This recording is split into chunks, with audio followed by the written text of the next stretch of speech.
पुरुषोत्तमम्। वंदे पुरुषोत्तमम्। आज हम परम प्रेममय श्री श्री ठाकुर अनुकूल चंद्र जी के ऑफिस पॉलिटिक्स को लेके क्या विधान दिए हैं इसके बारे में आलोचना करेंगे। सुबह प्राय 8:30 बजा होगा। श्री श्री ठाकुर सत्संग प्रांगणस्थ बाबरगंज के बाजू में बैठे हैं, एक बेंच पे बैठे हैं।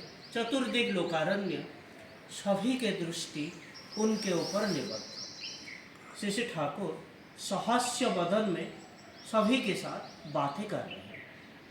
एक भाई आके बोलते हैं, आप तो कहते हैं मनुष्य को बड़े करके बड़ा होने की बात, लेकिन मैं अपने ऑफिस में देखता हूँ हर कोई दूसरे को दबा के बड़ा होना चाहते हैं, दूसरे को नीचे गिरा के बड़ा होना चाहते हैं।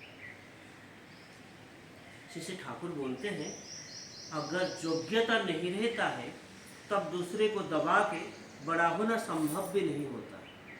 मनुष्य ही तुम्हारी स्वार्थ, मनुष्य ही तुम्हारी संपत्ति। उनको अगर छोटा करते हो तो तुम ही छोटा हो जाओगे। तुम्हारे बड़ेपन किसको आश्रय करोगे? वरम मनुष्य के ऐसे सेवा करो, ऐसे मनुष्य का अच्छाई करो जैसे वो तुम्हारी उन्नति को खुद अपना स्वार्थ सोचते हैं।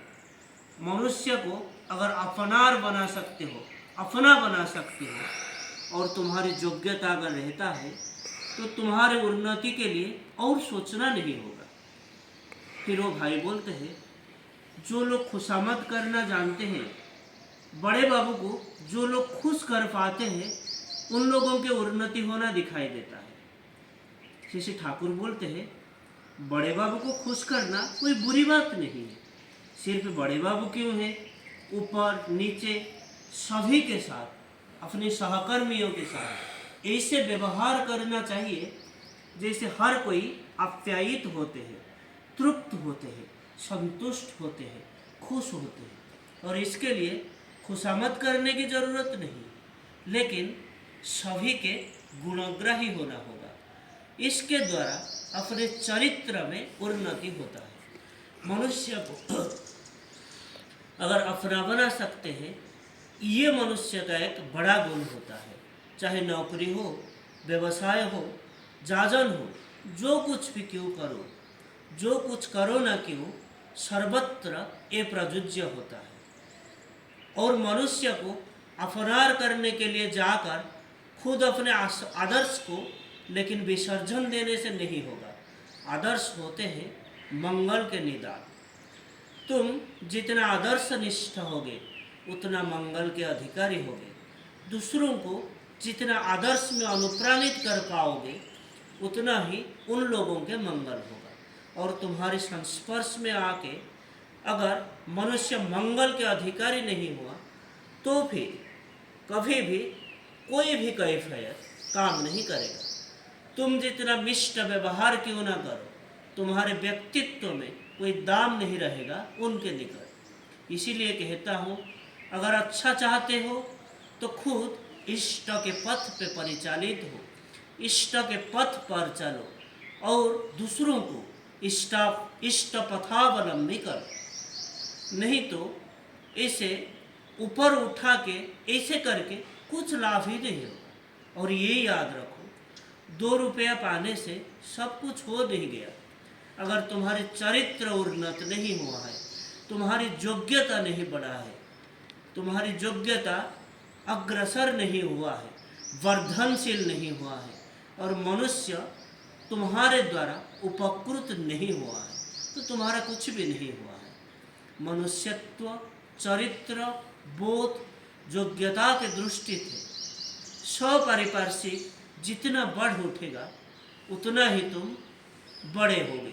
यही सोचना होगा। तुम्हारे यही बड़ापन फिर संतान संतति के अंदर भी संचारित होगा और फांकी मारना ज़्यादा दिन नहीं चलेगा।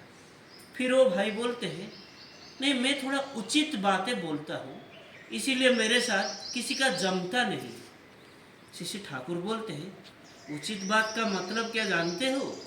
उचित बात का मतलब होता है वही बात जो परस्पर के अंदर मिलन संगठित कराता है। उचित बात अगर कहते हैं तो दूसरे के साथ अमेल होने का सवाल ही नहीं उठता। मनुष्य के दोष दिखा के बात बोलना ये उचित बात नहीं। मूल से अगर मनुष्य के अहम को आघात करते हो तो फिर वो तुम्हारी बातों को ग्रहण नहीं कर पाएगा। इसीलिए इंसान के प्रति स्वार्थान्वित होकर यथासंभव मनोज्ञ भाव से उसके गलत का अगर उसको पकड़ा सकते हो तो फिर वो जैसे अनुतप्त होके खुद को सुधारने की कोशिश करेगा और इसके द्वारा देखोगे मनुष्य को कितना अपना बना पाओगे। और जो बात उसको 10 लोगों के सामने कहने से उसको गुस्सा आता है, वही बात अगर उसको गोपन में उसको बुला के कहो या बुला के कहते हो तो फिर वो शायद अपना दोष स्वीकार करेगा।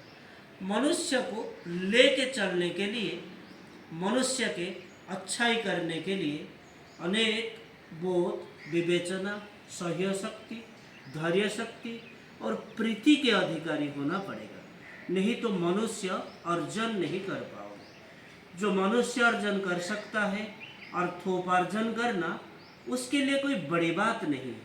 तो आज के लिए इतना ही। वंदे पुरुषोत्तमम्। वन्दे पुरुषोत्तमम्। जय।